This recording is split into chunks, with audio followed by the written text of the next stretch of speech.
Sau đây là kỳ án mẹ ghẻ ganh tị giết hại con chồng giấu xác ngoài vườn ngô. Thù hận vì bị gia đình chồng đối xử tệ bạc, người đàn bà ấy đã nhẫn tâm sát hại đứa con riêng mới 5 tuổi đầu của chồng, đào hố chôn xác rồi bỏ đi biệt tích. Vụ trọng án hết sức đau lòng, tưởng như vĩnh viễn không tìm được thủ phạm, nhưng bất ngờ 17 năm sau, cơ quan điều tra đã bắt được kẻ thù ác về quy án. Năm 1988, tại xã Hiệp Thuận, huyện Phúc Thọ, thành phố Hà Nội, một làng quê thuần nông rất bình yên bỗng xảy ra một vụ trọng án khiến người dân nơi đây hết sức bàng hoàng, xót xa.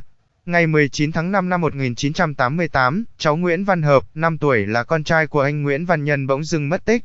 Trưa hôm ấy, khi gia đình anh Nhân dọn cơm ra ăn thì không thấy cháu Hợp đâu, gọi mãi không được, mọi người trong nhà bỏ cơm, hốt hoảng bủa đi tìm khắp làng. Rồi trình báo cả công an xã, ao chuông, sông ngòi đều được người dân và lực lượng công an nhảy xuống mò tìm vẫn không thấy. Mọi người còn chia nhau đến các bến xe ở khu vực nội thành Hà Nội, rồi có người còn lên biên giới Lạng Sơn tìm nhưng đều vô vọng. 4 ngày sau, trong khi cơ quan công an cùng gia đình vẫn đang tập trung truy tìm cháu Hợp thì một người dân trong xã, khi đi cắt cỏ đã bất ngờ phát hiện thi thể cháu bé xấu số bị vùi lấp một cách sơ sài trong ruộng ngô trên cánh đồng bãi ràng. Cái chết tức tưởi của một đứa trẻ ở vùng quê thuần khiết, luôn đầm ấm tình làng nghĩa xóm trở thành câu chuyện đau lòng với mọi người dân trong khu vực. Cũng là vụ trọng án chưa từng xảy ra nơi đây, cũng không ai có thể đoán được vì sao cháu bé mới 5 tuổi đầu lại bị sát hại dã man đến vậy. Bởi vì ở địa phương, anh Nhân có nghề bện dây thừng đã tạo công ăn việc làm cho nhiều người dân trong xã vào những ngày nông nhàn.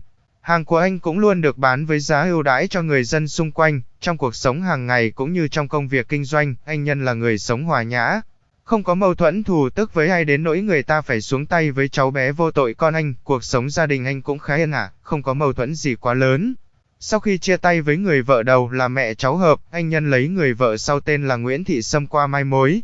Khi tiến hành xác minh thời gian biểu của mọi người trong gia đình anh Nhân vào buổi sáng cháu Hợp mất tích, cơ quan điều tra cũng không thấy có gì bất thường. Tuy nhiên, khi rà soát quãng đường từ nhà anh Nhân ra đến ruộng lạc, một nhân chứng cho biết có nhìn thấy một người phụ nữ quẩy một đôi quang gánh và có một đứa trẻ khoảng 5 tuổi đi phía sau nhưng không biết danh tính của cả hai.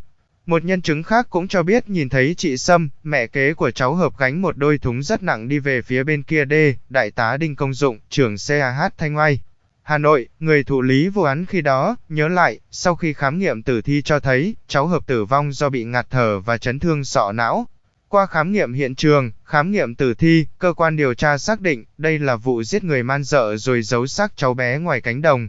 Trong khi cơ quan điều tra đang tiến hành triệu tập các nhân vật nghi vấn để điều tra thì bất ngờ người trong gia đình anh Nhân chạy đến báo tin. Sâm cùng đứa con gái mới hơn 1 tuổi là con chung của chị ta và anh Nhân đã biến mất. Tổng hợp thông tin từ người dân cung cấp cộng với các chứng cứ, tài liệu khác, cơ quan điều tra nghi vấn kẻ gây ra cái chết của cháu Hợp chính là Sâm. Sự biến mất của Sâm càng củng cố niềm tin cho các trinh sát rằng chính chị ta là kẻ sát hại cháu Hợp. Sau khi Sâm ôm con bỏ trốn, cơ quan điều tra tổ chức truy tìm ở tất cả các địa chỉ quen thân của chị ta và gia đình nhưng không phát hiện ra dấu vết. Cơ quan công an sau đó đã thu được đôi quang gánh, vật chứng vụ án tại nhà anh Nhân. Kiểm tra tỉ mỉ, lực lượng kỹ thuật hình sự phát hiện một số chất dịch màu nâu đỏ nghi là máu người và nhiều khả năng là máu của cháu Hợp. Lệnh truy nã Nguyễn Thị Sâm về tội giết người cũng được cơ quan điều tra phát đi toàn quốc, nhiều điều tra viên dày dặn kinh nghiệm đã được tung vào cuộc. Nhiều biện pháp nghiệp vụ cơ bản và chuyên sâu cũng đã được áp dụng nhưng dấu tích của nghi can số 1 trong vụ án vẫn như bóng chim tăm cá.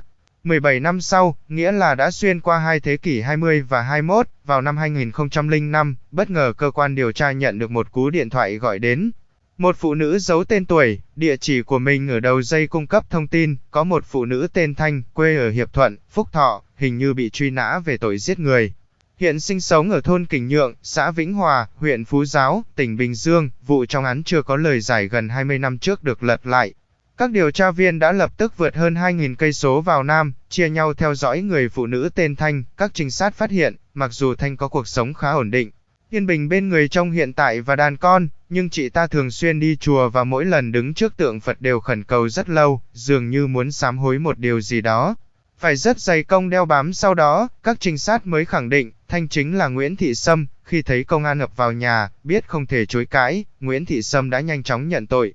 Sâm khai, 17 năm trước, về làm vợ anh Nhân khi đã có thai với anh này, Sâm gặp không ít khó khăn khi đối diện với con riêng của chồng và gia đình chồng.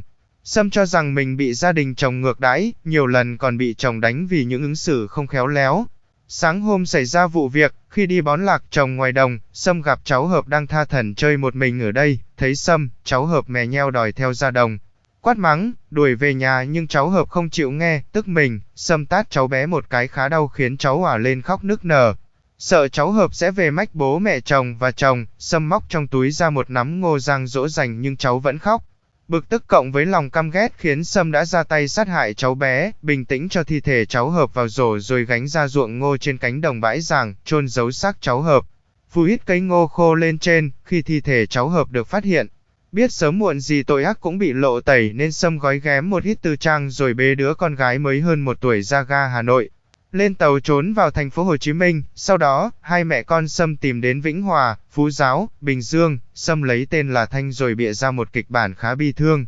Do trẻ người, nhẹ dạ, chót có con với một kẻ sở khanh nên chị ta phải tha hương cầu thực mò vào đây làm thuê, làm mướn, may mắn, Sâm được ông Nguyễn V. Một người đàn ông mới mất vợ nhận vào làm người giúp việc, thấy Sâm khỏe mạnh, chịu khó, thật thà, hoàn cảnh lại thương tâm nên ông V động lòng trắc ẩn và hai người nên duyên vợ chồng. Hai mẹ con Sâm được ông V làm thủ tục cho nhập khẩu vào sổ hộ khẩu của gia đình rồi làm chứng minh nhân dân cho chị ta dưới cái tên Nguyễn Thị Thanh. Sâm đã sinh cho ông V 3 người con trai, tuy nhiên, khi Sâm sinh đứa con trai thứ 3 được ít ngày thì ông V qua đời vì mắc bệnh ung thư. Một thời gian sau, Sâm chung sống với một người đàn ông ở cùng xã như vợ chồng. Có nhà cửa đàng hoàng cùng với hàng mẫu đất của người chồng thứ hai để lại, cuộc sống của Sâm cùng người chồng hờ khá ổn định. Nhưng Sâm tâm sự rằng, nhiều đêm, chị ta cũng chợt giật mình thức giấc, dằn vặt, sợ hãi mỗi khi nhớ lại tội ác giết con chồng. Nhiều lần Sâm cũng định ra đầu thú nhưng chị ta lại không dám, bởi lo cho đàn con nhỏ bị bơ vơ. Với tội danh giết người, Nguyễn Thị Sâm đã bị Tòa án Nhân dân tỉnh Hà Tây, cũ tuyên phạt mức án tù chung thân. Mình kết thúc video tại đây, hãy bấm like và đăng ký kênh để cập nhật những video mới nhất của kênh Khánh Cai TV nhé. Cảm ơn mọi người.